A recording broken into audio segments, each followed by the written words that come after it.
So allow me to record and let's look together at the word, no? So, ayan po. Kita lang naman yung screen. Ay, hindi yata. Ayan. Ayan, can you see the verse po? Nakikita lang naman. Ano na, thumbs up lang pag nakikita. Hello, hello. Ayan, all right. Okay, and allow me to read it. Now, this is a very short psalm, Psalm 131, part of my usual tradition ng Jews, and they have their, they have their celebrations. There's a series of psalms na they sing, no? And this is one, but it's short. And allow me to again read it here. Sabi dito sa Psalm 131, O Lord, my heart is not lifted up. My eyes are not raised too high. I do not occupy myself with things too great and too marvelous for me. But I have calmed and quieted my soul. Like a weaned child with its mother, like a weaned child is my soul within me. O Israel, hope in the Lord from this time forth and forevermore. So, maikli lang, it is only 3 verses. But I believe it has something for us in this time na maganda rin, no? So, one of the things na, what they call this? I've been watching lately, itong concept ng dissonance. Sinong familiar? Okay, baka wala. Ano, yung mga music major dyan, yung dissonance daw sa music is this term kung napapakinggan mo na yung music, parang may something na medyo off, no? Or parang bakit may tunog na parang kakaiba? Okay, that is dissonance. No, but it's been used lately, lalo na during and katapos ng COVID, the idea of cognitive dissonance. Ano yun? It is the perception of contradictory information and the mental toll of it. No, may mga bagay, ito yung sinasabi ng expert, pero iba sa na-experience or maling information pala, no? And somehow napaka-stressful daw niyan. And it also happens sa buhay natin in the faith, no? May mga bagay na ito ang promise ng Panginoon sa atin, and yet sa experience natin parang bakit bakit iba yung experience ko, no? Especially like there are things na na-experience natin na talagang mahirap daanin, no? Lalo na during COVID. Okay? And one of why am I looking at this, no? It's actually because ang journey natin as a disciple, no? And then I believe we all are checking out who Jesus is in our life together. And sometimes iniisip natin na it's always a move from smaller commitment papunta sa increasing commitment. Okay? Pero as this says, no, the journey of discipleship is never a smooth movement. Hindi siya, dire-diretso. No, there are twists and turns. So if you take a look sa arrow dyan sa gilid, no, minsan our journey of commitment goes up and up, but sometimes it goes also downwards and backwards. Okay? And that's actually part of life, no? Because what many people are saying is it's actually during the times na may dissonance na nagko-grow, no? Sometimes the changes are negative, but it's the time where you actually are able to grow ang faith mo sa Panginoon. Ang tiwala mo sa Diyos can actually increase and grow deeper in times of dissonance. So for example, we have a, ganito yung buhay natin, we have a faith in God, and then something happens, and then there is the opportunity to grow, no? But of course, there's 2 portions to it. Number 1 is pwede tayo maging more committed to Christ dahil sa na-experience natin, pero posible din na tayo ay magiging less committed to Christ. Okay, dahil sa time na iyon. No? But again, that's the period actually of great growth. Yung makaka-experience ka ng ganun, no? Okay, anyway. So, what are the areas of dissonance? Sometimes this is yung mental health natin, no? So, sobrang stress natin in our work. Okay, and it's a situation na taxing, or there's a family situation, you're not having good relationships right now, okay? Or even during COVID-19, no? Maraming places na nagkakaroon ng dissonance. Okay. But back to the psalm, no? And I think this can really help us. Ang psalmist I think this hymn in particular will help us kasi it shows a person actually going through dissonance. Pero ang heading nito is I have calmed and quieted my soul, no? Yung this is the second verse, no? Like a weaned child with its mother. Okay. Sinong familiar with the word wean? Sinong nakaka-familiar? I think si At kuya, ano ba yun? yan, May reklamo, di ba yun? yung wind. At kuya, di ba yun? Okay, pwede pero may ibang definition siguro.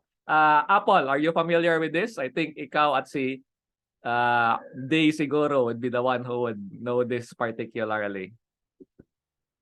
Paul, familiar sa term na wind? Anong Tagalog nito? Parang ano po, parang yung paano ba to? Yung parang nag-aanong, hindi naman tantrums, pero parang malapit doon. Parang ganun po. Di ko lang makuha yung saktong term. Okay. So, yeah, you could say that, no? Wind is actually yung, may term to sa Bisaya, it's lutas, no? Mami Ets. Tama ba? Yeah, yung nagpapadede ka tapos tapos mo na siyang mapadede, gagraduate na siya. Di ko alam ano sa Tagalog, sa Bisaya kasi lutas. Na lutas. Yung period where your child dumaan na sa breastfeeding and then you are weaning her, no? Or him away from breastfeeding. So yung weaned child is hindi na siya hindi na siya nagdedede sa kanyang mom. Or tapos na yung breastfeeding period, okay? So yun yung parang term ng wean. Sige, assignment na lang yan. Ano ang Tagalog ng wean? But here's the thing, no? The weaned child is usually not calm. The weaned child is usually not quiet pag hindi pa siya, totally weaned. Tama ba? No? Anong usual yung mga may anak, no, na naka-experience nito? Pag period na wini-win yung child, minsan may ano pa yan, may tantrum pa yan, no? Sisigaw or iiyak. Okay? I remember the time na tinatry namin, was it Piper or Astrid? No? Talagang pag nasa kotse kami, siya ay umiiyak to the point na hindi na lang namin winin, no? For some period of time, okay? But again, there comes a point where the child is totally weaned from the breast of the mom. And again, this is an analogy to how we are before the Lord, no? Ang weaned child ay for them, and really it is true, no? Yung binibigay na milk dati is actually good for the child, no? It's something na gustong-gusto niya, needed for her nourishment. And think about that in terms sa atin, no? Minsan, meron mga bagay na mabuti and we know we need it, but then for some reason, hindi na yan accessible sa atin. Hindi na yan available sa atin. And again, the idea here is the point of the point in common ng dalawang bagay na ito is that all throughout, whether you have the breast milk or not, nandun yung mom mo. In the same way, whether you receive this good thing or not, nandun yung Father mo in heaven. Okay? Guiding you. No? So it is a point of trust. And sana makita natin yan in whatever, circumstances we are going through, but especially in the circumstances kung saan, bakit kinuha ng Panginoon yung something that I thought it was good for me. And sana makita ninyo na the thing that we can do in the middle of that is to be calm and quiet because like the weaned child, alam niyang wala na siyang milk na matatanggap from her mom. but there is something more. No? There is something else. And it's also, part of the period of growth. The mother will continue to give something good to the child. It is the same sa Diyos natin, no? And I hope, no, whatever period of our life where we struggle and don't seem to see, anong nangyayari dito, Panginoon. And yet we can still trust, that our Father in heaven is so good that He will continue to provide. Okay, He will continue to sustain you. And sana makita nyo yun. No? And again, Ethel was the one who pointed me to this verse. But think about the experiences you had in the past. No? Hindi walang promise ang Panginoon na hindi niya finulfill. Okay? In the past, He has been able to sustain you even up to now in all of your situations and circumstances. And if you are going through something, sana makita mo, no? It is God that you need to trust to continue to provide the things that you need. And that is why, the idea of the wind child, between that is how the psalmist reacts in the middle of this, no? Ang psalmist nagsabi, no?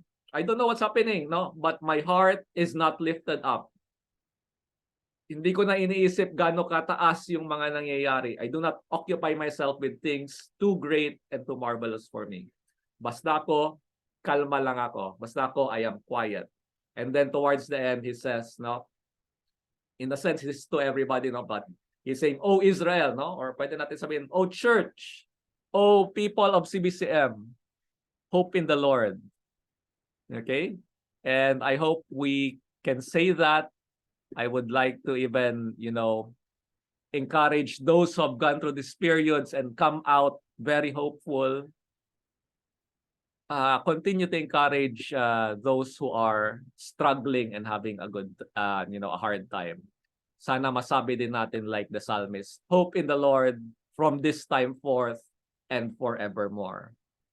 And that is the word for the evening. May God continue to bless it as you think about it and meditate on it. So, ayan. Stop share ko muna.